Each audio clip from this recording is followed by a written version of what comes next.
আসসালামু আলাইকুম, কেমন আছেন সবাই? আশা করি সবাই অনেক ভালো আছেন। আলহামদুলিল্লাহ, আপনাদের সকলের দয়ায় আমি অনেক ভালো আছি। তো আজকে আমরা খেজুরের রস সংগ্রহ করব এবং সেই রস থেকে গুড় তৈরি করব। অনেক আগেই গাছ কেটেছিলাম, গাছ থেকে অনেক রসও সংগ্রহ করেছি। আমাদের আগের ভিডিও দেখলে আপনারা বুঝতে পারবেন। মাঝখানে খেজুরের রস সংগ্রহ করতে পারিনি বেশি, অল্প কিছুই রস হতো, সর্বোচ্চ আধা লিটার বা 1 লিটার কম রস হতো। কিন্তু এখন আজ বেশ কয়েকদিন যাবত প্রায় 1.5 লিটার 2 লিটারের কাছাকাছি রস পাচ্ছি। তো যেহেতু গাছে ফুল এসেছে, তো সেই ক্ষেত্রে রসও বেশি পাচ্ছি। এখন গাছে উঠেছি অনেকক্ষণ হয়েছে, রসটা এভাবেই পরে এক হাতে ধরে আছি। তো কথা বাড়াবো না, গাছ থেকে নেমে তারপর দেখাচ্ছি আপনাদের। রসটাকে এখন মেপে নিব। মাপার আগে হচ্ছে এটা ভালোভাবে ছেঁকে নিতে হবে, কারণ এর ভিতরে অনেক ময়লা থাকতে পারে, দৃশ্যমান যে ময়লাগুলো। আর বাদ বাকি যেগুলো চোখে দেখা যায় না সেগুলো আগুনে জাল দিলে এটা ঠিক হয়ে যাবে, আগুনে তাপে সেটা ঠিক হয়ে যাবে। খেজুরের রস গাছ থেকে খুব সকাল সকাল নামাতে হয়, কারণ বেশি দেরি হয়ে গেলে রসের কালার ঘোলাটে হয়ে যায়, পরবর্তীতে যেটা থেকে অরিজিনাল ফ্লেভারটা পাওয়া যায় না। আজকে গাছ থেকে আমরা যে পরিমাণে রস সংগ্রহ করেছি সেটার পরিমাপ যদি আপনাদের একটু জানাই, এটা হচ্ছে 500 ml এর একটি মগ।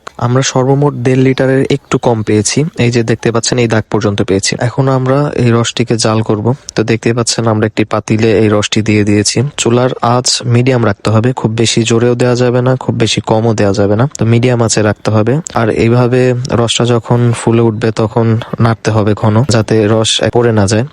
তো এটা আস্তে আস্তে নাড়তে নাড়তে প্রায় আধা ঘন্টা নাড়ার পরে আমাদের এইরকম একটি কালার চলে এসেছে রসের, দেখতেই পাচ্ছেন। তো রসটি আস্তে আস্তে ঘন হচ্ছে। বাজারে এত ভেজালের ভিড়ে আমাদের একটু চেষ্টা ছিল যে খাঁটি জিনিস খাবো, খেজুরের রস দিয়ে গুড় তৈরি করব। তো এর ভিতরে অনেক পরিশ্রম হলে, অনেক কষ্ট হলেও এটাই স্যাক্রিফাইস করে আমরা করার চেষ্টা করেছি। আসলে আমাদের মূল লক্ষ্য হচ্ছে যে অরিজিনাল গুড়ের যে ফ্লেভার, সেই ফ্লেভারটা নেওয়া। তো এতটাই পরিশ্রম খেজুর গাছ কাটা, আসলে নিজে না কাটলে আসলে কখনো বিশ্বাস করতাম না যে এত পরিমাণ কষ্ট হয় খেজুর গাছ কাটা, এবং অনেক ধৈর্যের একটা বিষয় এটি। এবার এটা চিন্তা করেও কষ্ট সার্থ মনে হয় যে খাঁটি জিনিস খাচ্ছি, একদম পিওর জিনিস খাচ্ছি। অনেকের কাছে হয়তো টাকা থাকলেও এই জিনিস খেতে পারছে না। তো এই দিক দিয়ে চিন্তা করলে অনেক ভালো লাগে বা পরিশ্রমটা সার্থক মনে হয়। আমরা প্রায় 1 ঘন্টা যাবত এটিকে জাল করছি মিডিয়াম আছে। আমাদের গুড় প্রায় হয়ে এসেছে, তার বেশিক্ষণ সময় লাগবে না, অল্প কিছুক্ষণের ভিতরে হয়তো আমরা গুড় নামিয়ে ফেলতে পারবো। তো আমরা এখান থেকে 1.5 লিটার খেজুরের রস জাল করে প্রায় 150 গ্রামের মতো গুড় পেলাম। তো চিন্তা করুন, যারা 100 কেজি 150 কেজি গুড় প্রোডাকশন দেয়, তাদের কি পরিমাণ